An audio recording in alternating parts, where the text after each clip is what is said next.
What happens to New Testament believers at the moment of their death? That's because someone asked me last month, what happens, where are all the people in the grave and Sheol and all that? That was all in the Old Testament.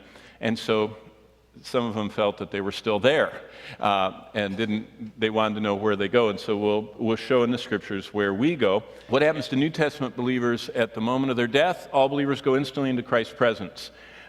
In the like we covered last time, all went to Hades, Luke 16 says.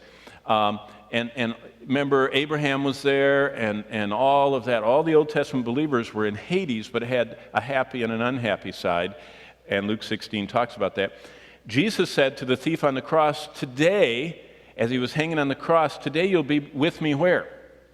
Paradise. And all of a sudden, when we get to Revelation, we find out that the paradise of God is heaven. Jesus promised the thief, process that. This would have been this is pre-resurrection of Christ. So he's an Old Testament.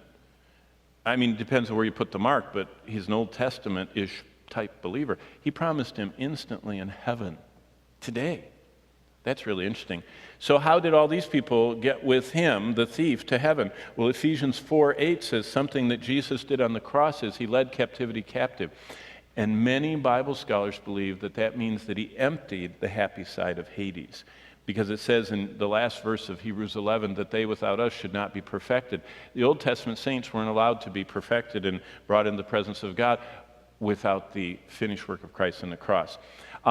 The celestial body awaits his coming. All will be changed. It says in 1 Corinthians 15:51 that all of us are going to be changed, some in the moment, in the twinkling of an eye, it says in 1 Corinthians 15, and others at this trumpet, they will come out of the grave, their body.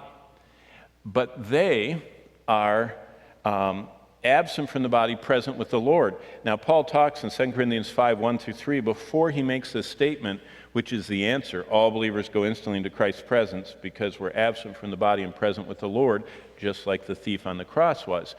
But what we get there is something that is not until Christ returns and calls forth the bodies of believers out of the ground and gives them their final celestial body, like his body, they're clothed in heaven, waiting for that moment.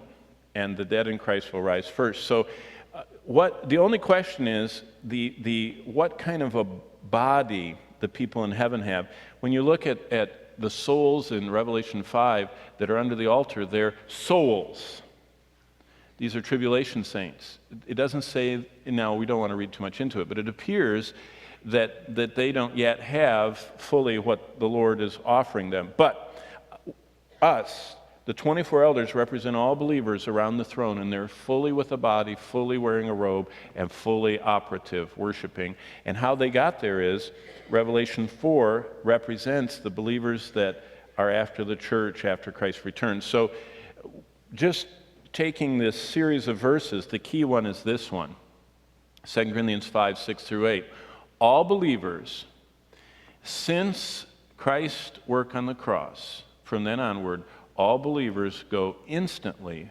To be absent from the body is to be present with the Lord, so they go instantly into his presence.